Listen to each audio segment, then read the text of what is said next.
Continuing our coverage of Pope Francis's upcoming trip to Iraq, this historic visit holds a lot of meaning to Christians in the region who have faced persecution. Joining us now is Stephen Cook, who's a senior fellow with the Council on Foreign Relations and an expert on the region. And Stephen, in the past 10 years, parts of northern Africa and the Middle East have been greatly destabilized, and minority populations like Christians in Iraq have suffered. Can you give us an overview of why that is?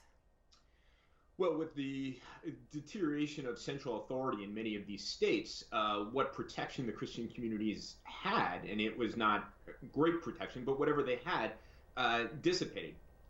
Starting with Iraq, where the Pope will be going, along the Nineveh Plain, which is where the large numbers of Iraqi Christians live, the Islamic State took over in 2013 and essentially forced people to convert, or they were going to kill them. This led to the continuation of an exodus of Christians out of Iraq. Yeah, so after ISIS drove Christians out of Iraq, the Pope spoke out. Assicuro a queste famiglie e a queste persone la mia vicinanza e la mia costante preghiera. Pope Francis also told persecuted Christians the church is proud of them. What kind of message will he bring now? I think he'll bring a message of peace, of tolerance, of the idea that Christianity and Islam are Abrahamic faiths. This is a message that he carried to the United Arab Emirates during his landmark visit there as well. That has been welcomed, I think, throughout the Middle East during these very dark days of the last decade when extremists tended to frame the terms of the debate in the region and used violence against not only Christians, but also different sects of Islam. Yeah, now we don't have the exact numbers, but the decline in Christianity in Iraq is significant. In 2014, there were between 1.2 and 1.5 million Christians. Now, it's estimated there are about 400,000. Will those numbers continue to go up, and will it ever get back to what it once was? I'm afraid if other parts of the region are any precedent, it won't go back to those numbers. The Iraqi Christian population has been diminishing. It's been diminishing since the American-led invasion in 2003. Of course, people were trying to leave Iraq before then, but it was much harder.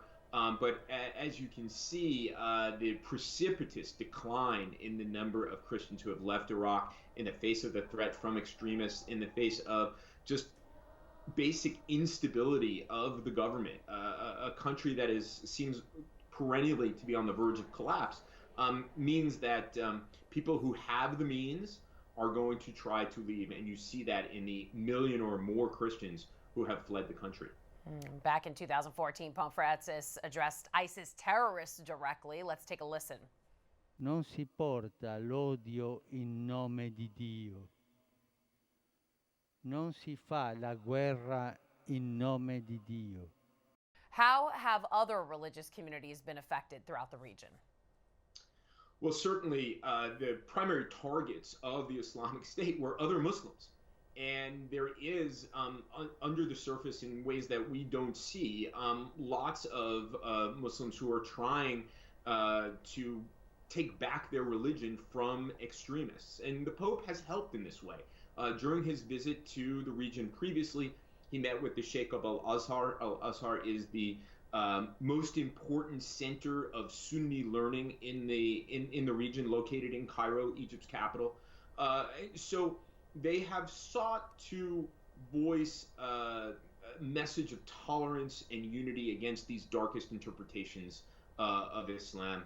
I think that resonates with many people.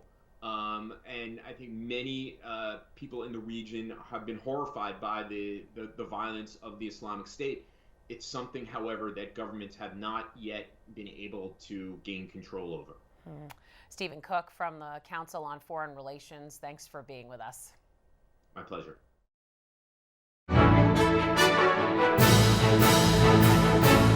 If you're watching Currents News on YouTube, be sure to hit the subscribe button and click on the bell to get updates to all of our newest content, because we are putting your faith in the news.